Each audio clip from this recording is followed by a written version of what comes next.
El Silabario, un podcast cultural. Bienvenidos. Bienvenidas y bienvenidos a El Silabario. Estamos muy contentos de tener la oportunidad de conversar con ustedes nuevamente. El día de hoy vamos a hablar sobre diversidad sexual, sobre cultura, sobre la Ciudad de México y sobre un festival que ya tiene bastantes años haciendo de nuestra ciudad una ciudad más incluyente, una ciudad en la que las libertades se pueden ejercer y que por supuesto en el ámbito del arte y la cultura no es la excepción, sino que además ha sido pues un escaparate y ha servido para empujar esta lucha. Para ello vamos a conversar con Salvador Iris, promotor cultural, cofundador del espacio Eucalipto 20 y también cofundador del Festival Internacional por la Diversidad Sexual. Hola Salvador, ¿cómo estás? Qué gusto tenerte aquí. Hola Ángel, bien, gracias por la invitación. No, pues qué gusto. Oye, me gustaría empezar hablando sobre ti. ¿Quién es Salvador Iris? ¿A qué te dedicas? ¿Qué es lo que más te gusta hacer? Bueno, soy promotor cultural. Me encanta el arte homoerótico, ya a título personal, y por lo tanto creo que cuando uno tiene una pasión, quiere compartirlo con las demás personas, ¿no? Y por lo tanto me encanta que la demás gente lo vea, lo disfrute, ¿no? Y entonces yo creo que eso tiene mucho que ver con lo que me dedico, ¿no? Me dedico a promover actividades y proyectos que tengan que ver con la visibilidad de la cultura LGBT, ¿no? En México. Y por otro lado, también ahorita traigo un proyecto de rescate de la historia del movimiento LGBT mexicano, porque creo que casi nadie habla de eso. Así es. Oye, Salvador, pues cuéntanos acerca de cómo llegaste al camino de la promoción cultural, cómo empezaste. Bueno, Salvador es originario de Veracruz, sin embargo tiene ya pues la mitad de su vida, si no me equivoco, por acá en la ciudad. Un poquito más. Pero ¿qué fue eso que despertó en ti la chispa de compartir con todas y con todos el arte, el homoerotismo? Pues mira, yo estudié Ciencias Humanas, así que se llamaba la carrera, en la Universidad del Claustro de Sor Juana, y luego estudié una carrera de publicidad, ¿no? Y trataba como de juntar las dos ideas, como cómo promover estas cosas, pero justo en ese camino me di cuenta que aparte de la Semana Cultural Gay, que ya existía y que es lo que ahora es el Festival Internacional por la Diversidad Sexual, no había espacios, estoy hablando de los 90, de principios de los 90, no había espacios que nos hablaran en primera persona a las personas sexodiversas, por así decirlo. Había una que otra iniciativa, pero no había, o sea, había un vacío de espacios donde sintiéramos que lo que se exponía o lo que se presentaba tenía que ver con nosotros, con nuestras realidades, con nuestros gustos, hasta con nuestras preocupaciones, ¿no? Y entonces yo y un grupo de amigos decidimos fundar Altarte AC, una ahora asociación civil, en esa época era un colectivo, que buscaba justo abrir espacios, no solo en junio, sino a lo largo del año, donde se presentaran espectáculos, exposiciones, pláticas, cosas que tuviesen que ver con la diversidad sexual, ¿no? Y usar estas presentaciones de pretexto también para sensibilizar en materia de respeto. Esa es básicamente mi historia como promotor cultural. Oye, ¿y cuál es la historia del Festival Internacional por la Diversidad Sexual? Para quienes nos escuchan y a lo mejor son muy jóvenes o no se han enterado, ¿qué fue la Semana Cultural Lésbica Gay y cómo se convierte en el FITS? Híjole, ahí sí te puedo decir que me siento muy orgulloso ahora de dirigir el proyecto, por un lado, que es el proyecto de arte y cultura LGBT más longevo que existe en Iberoamérica. No hay otro con más años que este.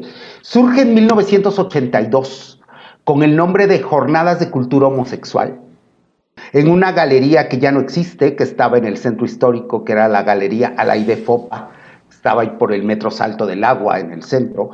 Ahí surge por la necesidad de crear un espacio donde se pudieran debatir de manera más abierta, por un lado, los temas que tenían que ver con la agenda LGBT, bueno, lésbica gay, porque en esa época solo se hablaba de lo lésbico gay, ya después las otras identidades se fueron sumando, pero bueno, surge por la necesidad primero de crear un espacio donde se pudiera debatir de manera más abierta, porque claro, ya existían los grupos y todo, pero pues estamos hablando de principios de los 80, inicios del movimiento, todo eso era puerta cerrada y entonces buscan este espacio y por otro lado, también un poco con el mismo ímpetu que te contaba que tuvimos nosotros en los 90, pues generar un espacio donde el arte y la cultura LGBT se pudiera exhibir, la gente la pudiera disfrutar. Bueno, más que la gente, porque originalmente, también tengo que decirlo, surge como un proyecto de la comunidad para la comunidad, ¿no? En los 80 era impensable ver un cuadro con temática LGBT colgado en un museo o en un espacio público. Entonces surge también con la idea de generar un espacio donde los artistas que estaban creando cosas abiertamente de temática lésbica gay pudieran exhibirse. Y entonces así se hace en el 82, en el 83, ya con el nombre de Semana Cultural Gay, se hace en distintos espacios privados todos, estoy hablando ahorita de puros espacios privados, hasta que en 1985 se lleva a cabo en el Club de 86, perdón, se lleva a cabo en el Club de Periodistas, ahí en Filomeno Mata, con una gran exposición curada por Olivier Debrois, por este crítico de arte que era parte de la comunidad y que, bueno, él hizo la curaduría. Eso obviamente le da mucha visibilidad a la exposición, muchos medios empiezan a hablar de esta expo en particular y de todas las actividades que suceden, y eso hace que José María Covarrubias y el Círculo Cultural Gay, que eran quienes organizaban estas actividades antes, pues decidan tocar las puertas de la Universidad Nacional Autónoma de México, de la UNAM, y pedir el apoyo al Museo Universitario del Chopo para llevar a cabo ahí las actividades. Y es así como en 1987 se lleva a cabo por primera vez ya en el Museo del Chopo, que desde entonces es su sede principal, la Semana Cultural Lésbica Gay, ya con el nombre Lésbica Gay, ¿no?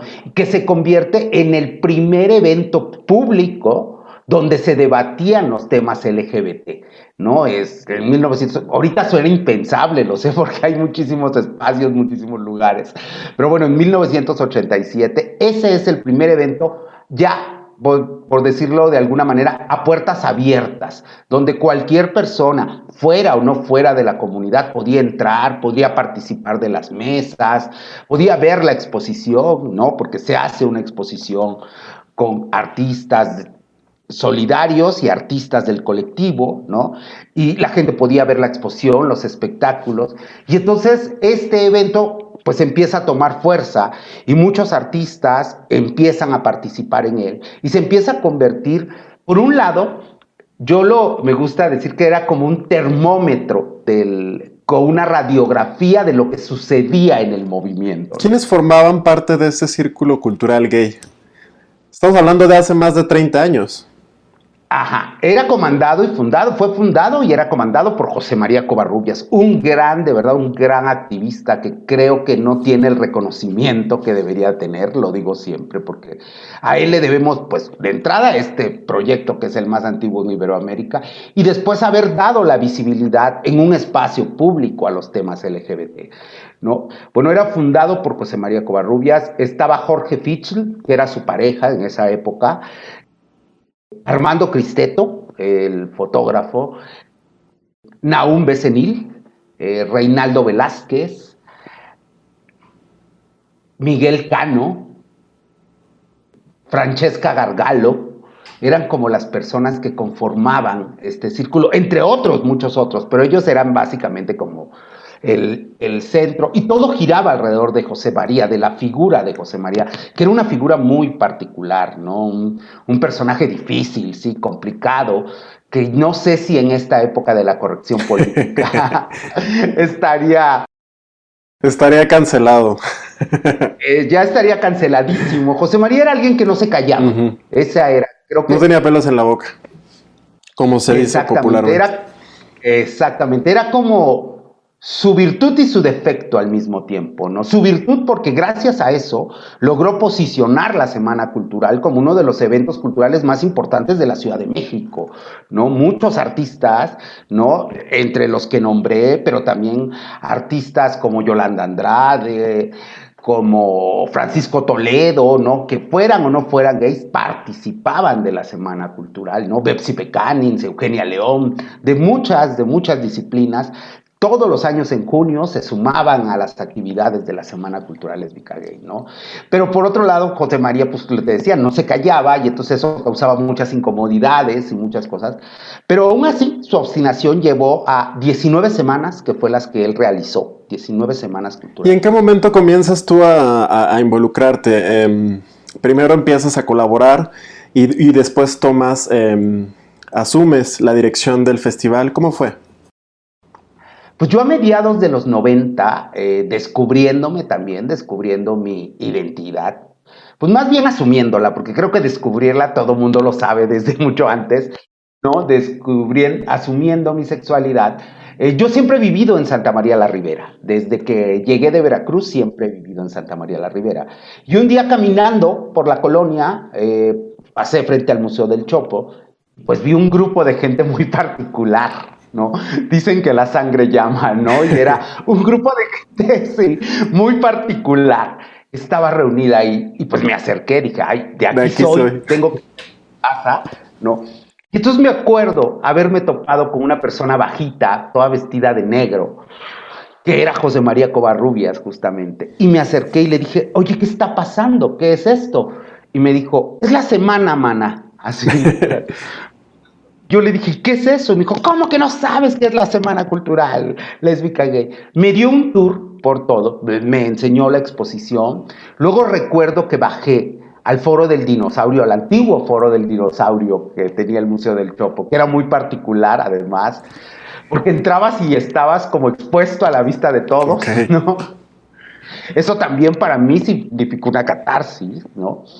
Entré y había una mesa muy interesante sobre el voto rosa, donde recuerdo que estaba Juan Carlos Bautista, Arturo Vázquez Barrón, Patria Jiménez, Alejandro Brito, ¿no? Y fue un debate así tremendísimo, ¿no? Yo quedé en shock, o sea, yo que venía pues, de la provincia, tenía otra idea sobre la homosexualidad cargada de prejuicios, ¿no? Y de repente toparme con una exposición, ver la calidad de los artistas, ver los nombres de los artistas que estaban ahí, bajar y ver una mesa con ese nivel de debate, ¿no? Y recuerdo que terminó la mesa y inmediatamente empezó el espectáculo, que fue un espectáculo de la Zebra Danza Gay. Híjole, yo salí de Se abrió verdad una muy puerta. choqueado. Se abrió una puerta. Exactamente. Sí, yo salí muy choqueado. Y podría decir que esa fue la primera vez en mi vida que me sentí orgulloso de ser homosexual, ¿no? Y entonces obviamente regresé al día siguiente fascinado con el espacio y con lo que estaba viviendo y dije, yo quiero ser parte de esto. ¿De qué manera puedo colaborar o hacer algo? Porque yo quiero ser parte de esto. Y recuerdo también las palabras de José María, que fueron, se necesitan muchas manos con muchas manos, ¿no? Para hacer esto. Y entonces empecé a ayudar en lo que podía, pues llevar cartas, ir a recoger a lo mejor alguna obra, ¿no? Estar ahí viendo qué se necesitaba. Y bueno, después vino lo que yo te dije, ¿no? La idea de generar, dije, esto está padrísimo, pero esto no debería de ser solo en junio. O sea, este tipo de actividades deberían de ocurrir durante todo el año en la ciudad. Y fue que decidí hacer mi colectivo y tratar de replicar de alguna manera lo que había visto en la semana en otros espacios. Entonces decidimos crear un proyecto que se llamaba un nombre larguísimo, Festival de Diversidad Sexual Juvenil de la Ciudad de México, que lo hicimos yo y Marta Cuevas, otra activista lesbiana, que tenía un colectivo que se llamaba Nueva Generación de Jóvenes Lesbianas, en el año 2000, me acuerdo, y lo hicimos en el recién inaugurado Faro de Oriente, imagínate, ¿no? Porque pues también pensábamos que luego se centralizaba todo y quedaba aquí en el centro, entonces dijimos, vamos a sacarlo. Fuimos de madrina a Eli Guerra, me acuerdo, y fue una muy buena experiencia, llegó mucha gente, y pues a partir de ahí empecé, no dejé de colaborar con Pepe y con la semana. De hecho, en nuestro primer festival el reconocimiento que entregamos fue a José María Covarrubias por haber puesto el ejemplo. Y no dejé de colaborar con Pepe, pero yo ya tenía mi propio proyecto, entonces el festival se empezó a hacer, ahí, lo hacíamos en octubre, me acuerdo, todos los años durante el mes de octubre, ¿no?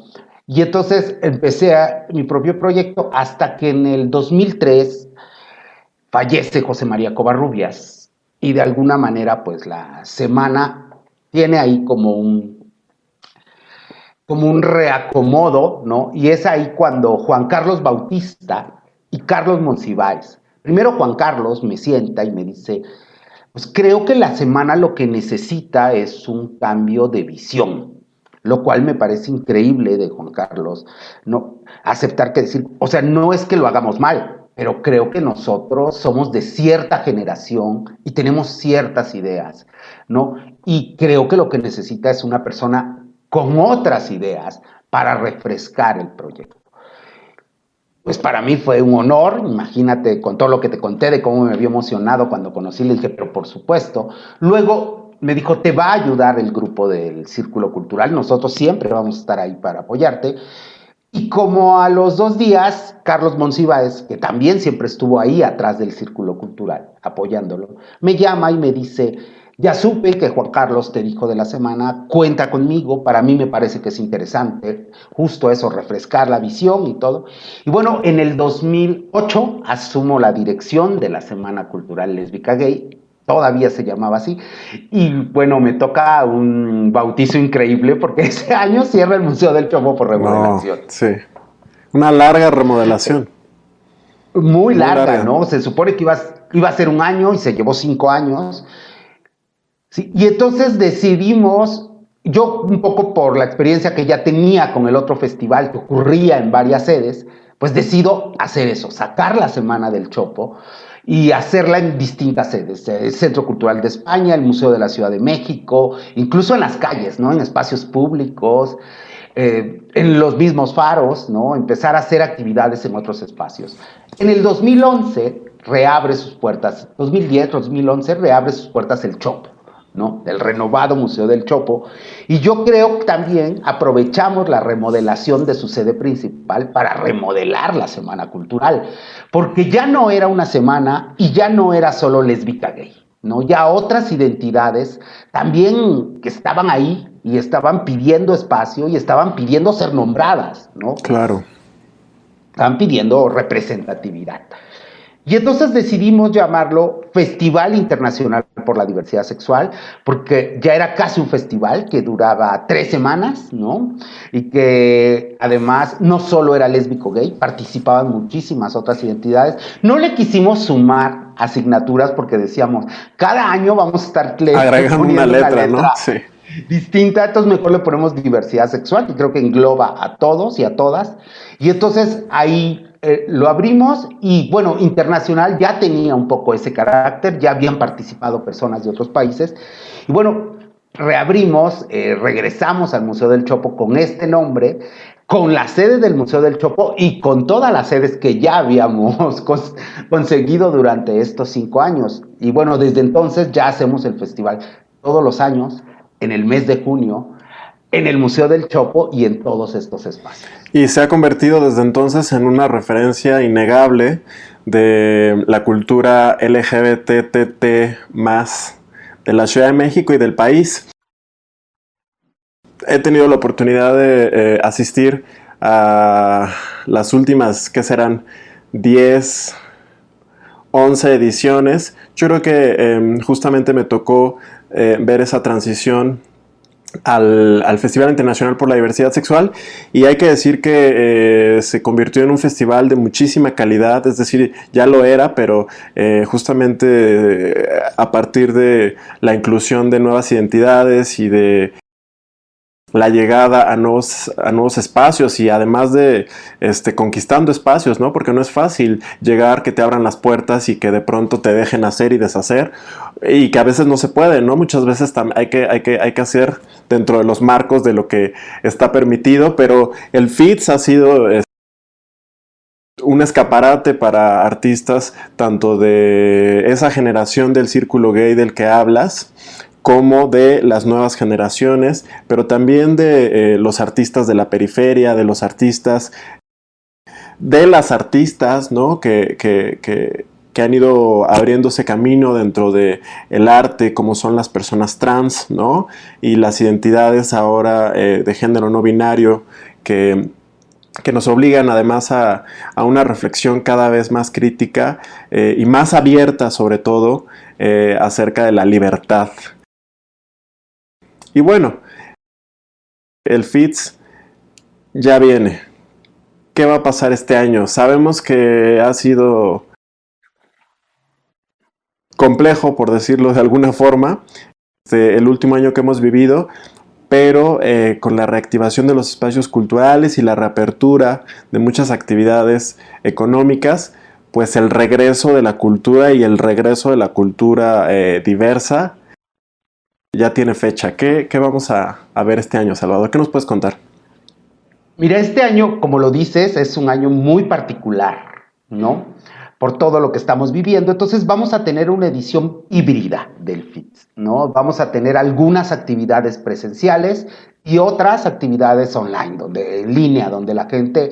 Eso también nos da la oportunidad de que gente que está en los estados y que a lo mejor no tendría la oportunidad de venir aquí a participar de las actividades pueda hacerlo, ¿no? Nuestro festival de este año se llama Nueva Anormalidad. Buenísimo. Un poco jugando con la idea de esta nueva normalidad. A mí no me gusta la palabra normal y por eso queremos jugar con lo de anormalidad, porque de alguna manera un tiempo nos llamaron anormales, también a los homosexuales y a las lesbianas y a todo lo que no encajaba en esta hegemonía. Y entonces además es un festival un poco anormal porque tampoco vamos a tener todas las actividades presenciales, entonces estamos jugando con eso.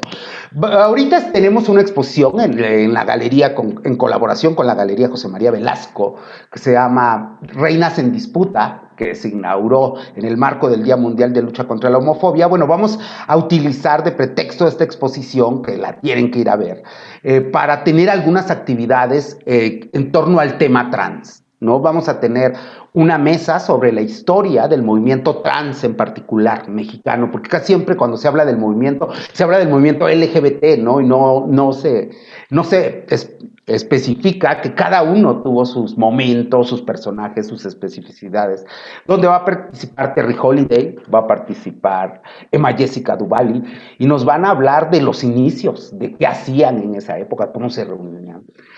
Cómo ha cambiado este concepto de lo trans, de travesti, porque antes así les llamaban, ahora ya este reconocimiento de la identidad trans, ¿no? Vamos a tener otra mesa sobre la ley de infancias trans, donde también se va a debatir. Todo esto se va a grabar ahí en la José María, vamos a tener de marco la exposición, y va a estar tanto en la página de la galería como en la página del festival. La gente va a poder participar de estas mesas, ¿no?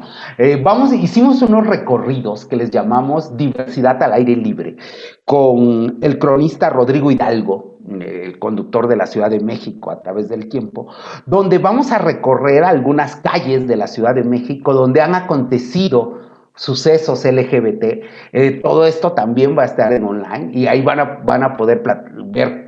Rodrigo nos va a contar, bueno, este edificio antes era esto y aquí se reunía tal, ¿no? Y aquí pasaba esto. Y por otro lado, vamos a tener ahí sí en presencial en nuestro centro cultural, que es la sede de Altarte, la organización que hace el FITS, Eucalipto 20, algunas conferencias, una exposición sobre el archivo que tenemos con el archivo histórico que tenemos de algunos documentos históricos, el cartel de la primera marcha, el cartel de la primera semana cultural, las primeras publicaciones LGBT mexicana, ¿no? Y donde la gente va a poder ver justo esto, todo cómo ha sido todo este recorrido histórico que ha tenido las poblaciones LGBT a lo largo del tiempo, ¿no? La exposición está interesante porque no solo hay documentos, también hay obra, hay hasta ropa, imagínate, está bien padre. Suena increíble. Sí. También los recorridos. Uh-huh. Exactamente. Vamos a tener pláticas y algunos mini espectáculos. El espacio no es obviamente un museo grande o un auditorio grande, entonces vamos a tener espectáculos de 20 minutos, 30 minutos con algunos de los artistas. Y también, se olvida, esto está bien padre, una exposición virtual que hicimos con el Museo Virtual de Ilustración Contemporánea de la Ciudad de México. Ah, buenísimo. Que lo llamamos Estampas de Pudor y Liviandad, un poco homenajeando a Carlos Monsiváis, donde a partir de una convocatoria pública que hicimos, los y les artistas que participan, porque está increíble que este año participa mucha persona trans y mucha persona que se reconoce como de género no binario, entonces está muy padre. Nos van a dar sus visiones sobre cómo el concepto moral ha afectado históricamente a nuestras poblaciones, cómo en nombre de la moral y las buenas costumbres se han cometido una serie de atropellos, de violaciones a los derechos humanos, incluso de violencia. Crímenes, ¿no? Incluso crímenes de odio. Crímenes de odio, sí. Y que esto, es increíble que esto todavía está sucediendo en algunos lugares de la República, ¿no?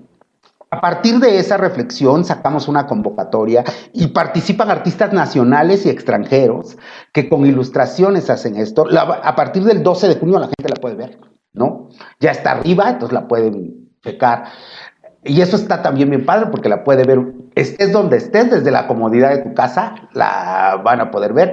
Y alrededor de esta exposición también va a haber pláticas con los y les ilustradores que participan, un poco hablando de su proceso creativo, de su trabajo. La intención también es dar a conocer a estos artistas que están participando, que están haciendo cosas, ¿no?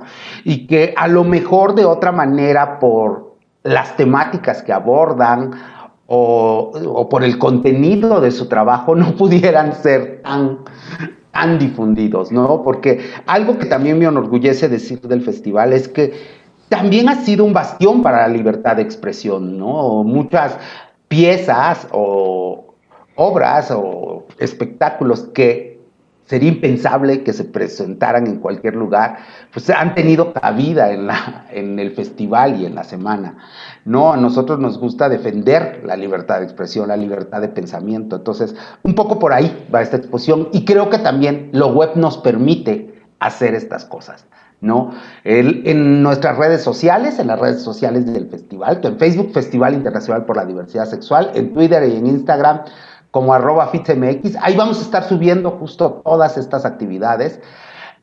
Vamos a crear, ahí va a venir seguramente un correo de registro, porque, pues como sabes, tenemos que tomar ciertas medidas sanitarias, entonces no podemos dar el aforo que nos encantaría dar o que habíamos tenido otros años.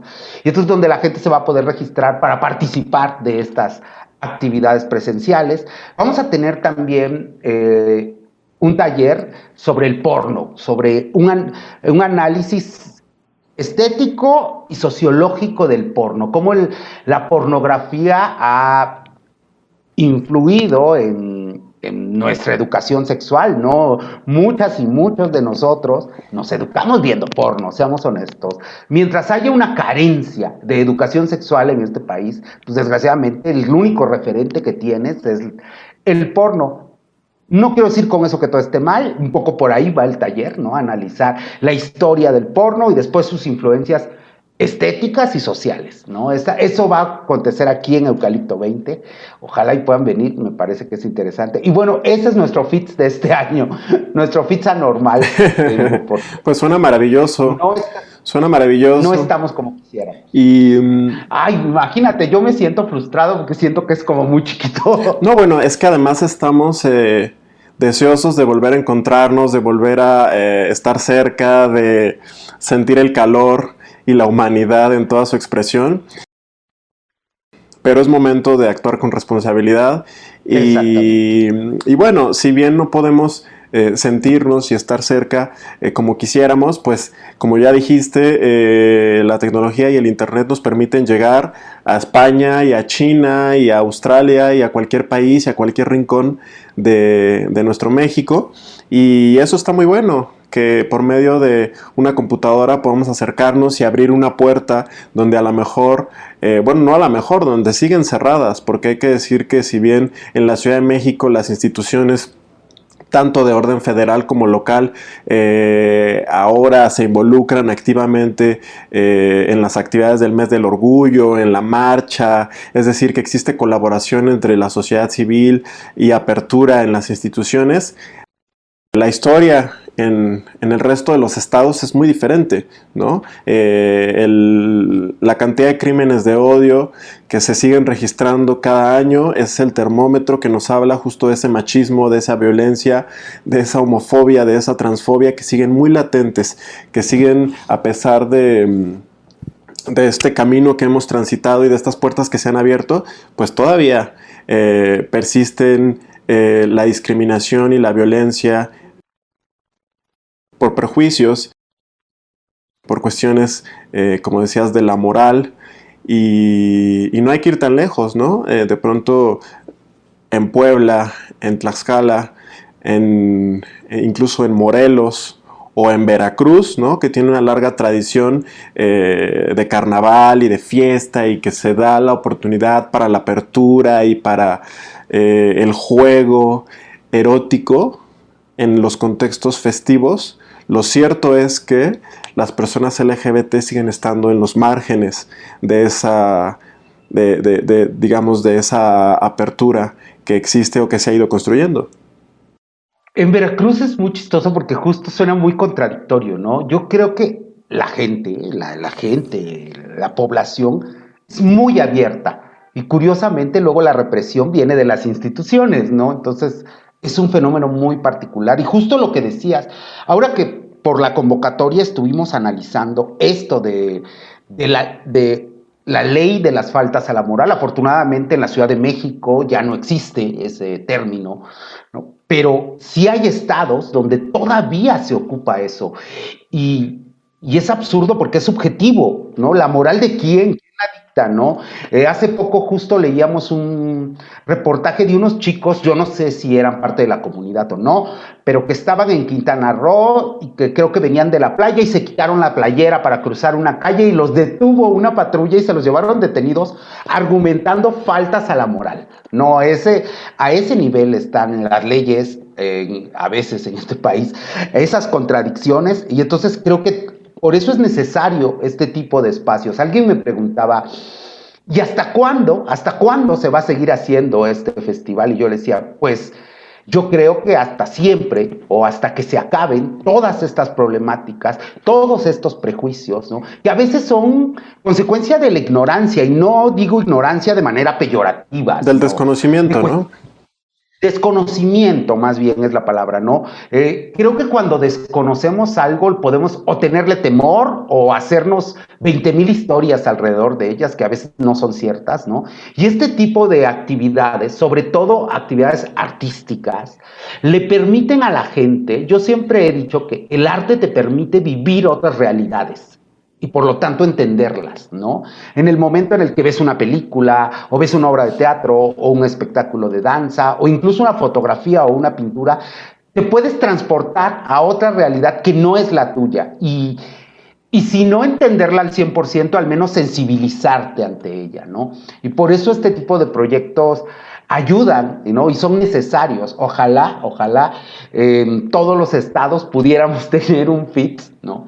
Sobre todo en esos donde la homofobia y los crímenes de odio están más fuertes, ¿no? Para explicarle a la gente que pues somos igual que todas y todos, que ahí estamos y que tenemos a veces hasta los mismos problemas, ¿no? Creo que por eso es necesario la sensibilización, y creo que, y yo estoy convencido más bien, que el arte es una de las mejores herramientas para esta sensibilización. Sin duda. Yo creo que por medio del arte podemos permear con lo que muchas veces, o a través de, digamos, muchas veces cuando hablamos sobre diversidad sexual y derechos humanos, cuesta todavía trabajo entenderlo dentro de un marco justamente de igualdad, de no discriminación. Y a veces a través de las manifestaciones artísticas, pues la cultura permea, ¿no? Porque lo que requerimos, además de leyes y de política pública a favor de las personas LGBT, lo que realmente necesitamos es una cultura del respeto, una cultura de la libertad, ¿no? Oye, y ya hablabas un poco sobre Eucalipto 20, que será una de las sedes del FITS de este año y que es además la casa de Altarte, pero cuéntanos, ¿cómo llegaste del FITS a Eucalipto 20? ¿Qué es Eucalipto 20? Invítanos. Ay, mira, esa es una historia también increíble, llena de coincidencias. Eucalipto 20 es un centro cultural que busca, básicamente, su principal eje es promover la cultura LGBT, ¿no? A través de distintas manifestaciones artísticas. Aquí tenemos en resguardo parte del archivo histórico del movimiento de liberación homosexual, ¿no? Estamos tratando de acomodarlo para que cualquier persona pueda venir a consultarlo, ¿no? Porque para mí es importante, creo que para todos nosotros, los que estamos involucrados en este proyecto, es importante difundir nuestra historia, ¿no? En este centro cultural damos talleres, damos pláticas, se hacen presentaciones de libros, es una casa de 1903, que ahí es donde digo que está llena de coincidencias, que nosotros abrimos una galería hace años en la Roma que se llamaba Hazme el Milagrito. Maravillosa, un espacio de encuentro, un espacio de libertad. Fue una experiencia increíble, fue la primera galería especializada LGBT que había en la ciudad, entonces eso creo que nos permitía que muchísima gente llegara, ¿no? Y entonces se convirtió en un espacio increíble. Vino el temblor del 17 y el edificio tuvimos que desalojarlo. Y entonces andábamos buscando un espacio, pero ya con la experiencia de la galería, que en realidad era un espacio muy pequeño. Yo no sé cómo pudimos hacer tanta cosa, porque hasta danza contemporánea tuvimos ahí. Y el espacio pequeñísimo. Ahí pasaba de todo. Es que era maravilloso porque uno pasaba afuera de la galería y siempre había una bolita ahí que estaba compartiendo un café, un mezcal o una cerveza y hablando sobre libros y películas. Pues ¿cómo no te vas a quedar ahí? Ahora sí que... Sí, era un lugar maravilloso. Increíble y abierto. Entonces, a partir de ahí dijimos, mira, si buscamos un espacio, el espacio debería de tener ciertas características para poder hacer eso que hicimos allá, pero que nos quedó apretado, ¿no? Y entonces encontramos una casa en Santa María la Ribera, ¿no? Bellísima. Hablamos con el casero, llegamos a un acuerdo, la alquilamos.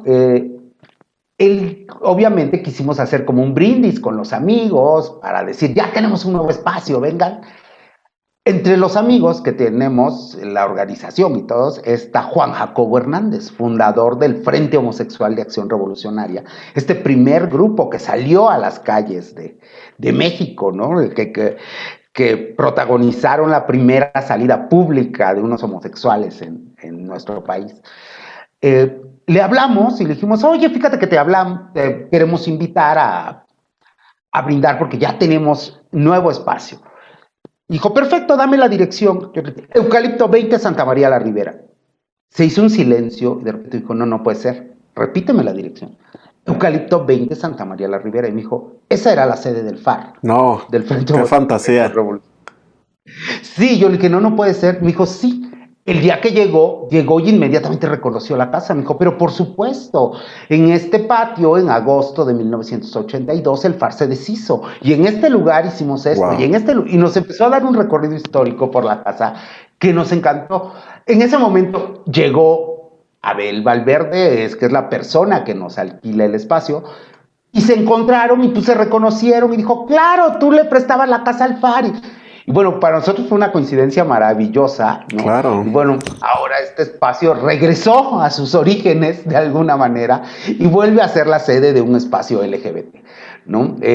Aquí estamos todos los días de la semana, a excepción de los domingos, pero cuando hay festival o cosas así, sí tenemos actividad. Todos los días tenemos una galería, el espacio nos da la oportunidad de tener una galería, donde cada 2 meses tenemos una exposición distinta con un artista nuevo. No tiene que ser forzosamente un artista de la comunidad, ¿no? A veces con que aborden el tema, bienvenidos, ¿no? Bienvenidas, bienvenides. Y bueno, cada 2 meses cambiamos la exposición. En este tiempo de pandemia, la gente puede enviar un correo a 20.eucalipto@gmail.com y solicitar asistir a la galería, porque pues no podemos recibir tanta gente. Entonces, así haces tu cita y aquí te esperamos y hasta te damos el recorrido por la exposición. Tenemos un espacio de usos múltiples donde damos talleres, hemos presentado libros, ¿no? Hemos tenido cuestiones de teatro y hemos albergado otros festivales. El Festival Mix, aquí también sucede, ¿no? Entre otras cosas. El año pasado tuvimos encuentro de cineastas y algunas proyecciones de cortos en ese espacio. Y también el Festival Travesti Callejera, ¿no? Una iniciativa bastante interesante que tiene que ver con los trans, ¿no? Con las trans, les trans. Es un festival que busca promover, un poco como nosotros, las expresiones culturales e históricas de estas poblaciones. Entonces aquí fue su sede el año pasado. Y bueno, esperamos este año recibir esa y más propuestas, ¿no? Y aquí estamos. Pues enhorabuena. Hacen falta, siempre van a hacer falta más espacios en los que podamos escapar de la realidad y vivir otras realidades. Siempre hará falta donde podamos sentirnos que podemos ser libres siendo quienes nosotros somos. Y pues qué bueno, les deseo mucho éxito. Yo ya tuve la oportunidad de visitarlo, recomiendo muchísimo. Además, venden unas pizzas deliciosas. Sí. Y el espacio es maravilloso. Desde que entras se siente una vibra que no podría describir, pero que me encanta. Me encanta que está lleno de vida, que está lleno de plantas, que puedes conversar con los artistas que ahí pasan a conversar y a compartir su trabajo.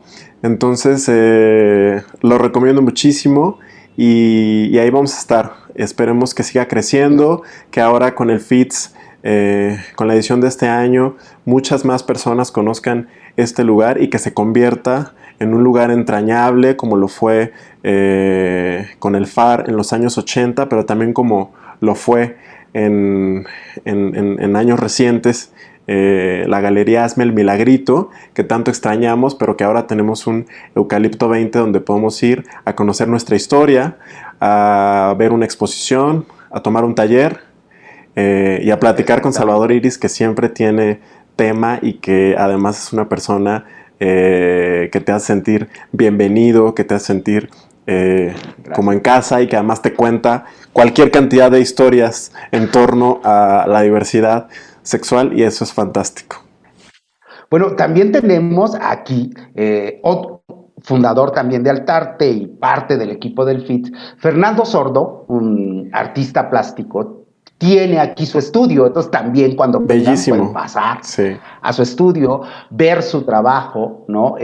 Y sí, como lo dices, viernes y sábados hemos echado a andar un proyecto de pizzas artesanales a cargo de Salvador Peña, otro colaborador de nosotros, un poco para hacernos de fondos. Estamos buscando en esta idea de la autogestión y poder seguir presentando más cosas y más locuras que se nos ocurren, porque se nos ocurren locuras cada mes.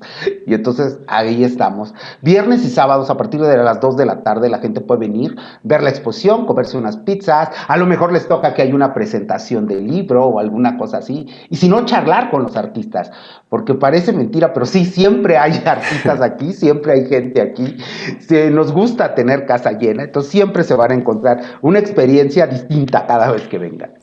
Muy bien, pues muchísimas gracias, Salvador, qué gran gusto conversar contigo, siempre es gratificante escucharte y pues nada, vamos a seguir haciendo cultura diversa. Y por favor repítenos otra vez tus redes sociales, las vías de contacto para acercarnos a Eucalipto 20.